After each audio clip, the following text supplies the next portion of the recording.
For today's video nga ay magfo-food trip na naman tayo dahil nabalitaan ko nga na meron daw legendary meriendahan sa may Tondo kaya agad natin tong pinuntahan. 15 taon na palang nagtitinda ng merienda si Ate Beth kaya talaga namang babalik-balikan mo pag natikman mo. Pagdating nga namin dito ng 3 PM ay saktong kakabukas lang nila at madami na nga nakapila para bumili. Kada araw nga ay nag-iiba sila ng kanilang paninda, pwera na nga lang daw sa may sopas at palabok dahil eto nga daw yung bestseller nila at hinahanap-hanap ng kanilang mga parokyano. Ang nabutan nga pala naming tinda nila ay champurado, macaroni, sopas, palabok at yung kanilang puto. At kung nauuhaw ka nga ay meron sila ditong magic water. Dito nga lang pala yan sa may meriendahan ni Ate Beth na matatagpuan nyo nga lang dito sa may Cavite Street, Tondo, Manila. Ang kinagandaan pa nga dito, yung katulong ni Ate Beth dito ay yung kanyang anak. O diba? Napaka-solid nun. Simple lang naman talaga yung buhay. Magtulungan lang para umasenso sa buhay. Ma'am, ilang kilo yung palabok nyo? Kulang-kulang 5 to 6. 5 kilo? Opo, kasi meron pa sa taas. Grabe, nung naubos yan, ma'am. Opo, yan ang bestseller ko. Palabok tsaka sopas.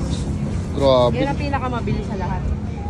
Ano yung pinaka ma'am, mabilis yung oras, hanggang anong oras lang po kayo? Pinakamabilis na namin alas 5, sir. Alas 5, 5:30, ubos na? ganun, opo. Grabe. Tapos 3 PM po kayo nag-i-start. Opo, nandito na ako sa baba. Ito nga guys, yung in-order natin, macaroni, tapos ma-cheese yan guys, so 30 pesos. Ayan, no? Solid, no? Tikman natin guys.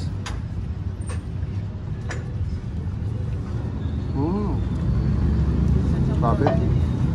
Kaya mo pala binabalik-balik ng number. Ang sarap. Tapos meron din sila ditong puto, no? Ma-cheese, tapos may pulang itlog. Ayan. Wow. Tagalin natin yung may pulang itlog, siyempre.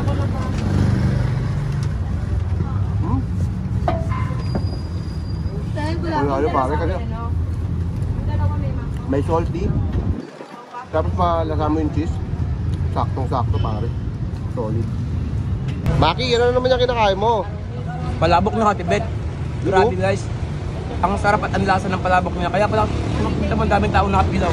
Hindi maganda ugaga si Ate Beth. Kanina pa siya hindi nakakapagpahinga. Kasi buti nga nakasingit ako. Nakabili ako ng palabok. Ang daming pilaw lang yun. Sila magnanay. Busy. Ito, at tikman rin natin yung kanilang sopas. Ay nga guys, may laman rin, diba? Uy! Pare, mainit-init.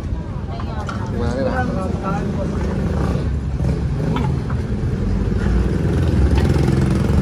Sarap guys. Tabaw pa lang, pare. Panalo na. Walang halong biro.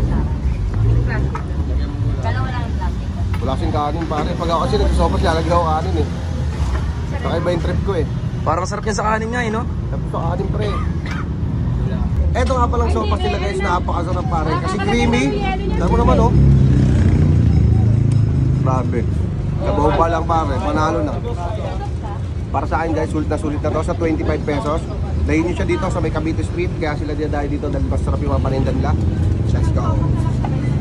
Ayun si Kagawad kumakain dito, nabutan natin. Sir, kamusta yung pagkain nyo dito, sir? Okay naman dito, masarap. Lagi po ba kayo kumakain dito, sir? Oo, madalas ako dito. Pagka merienda dito ako pupunta. Yun Salamat, sir. Ano pangalan niyo, sir? Kagawad Edwin Maranan. Ayun, salamat Kagawad. Salamat, Kagawad,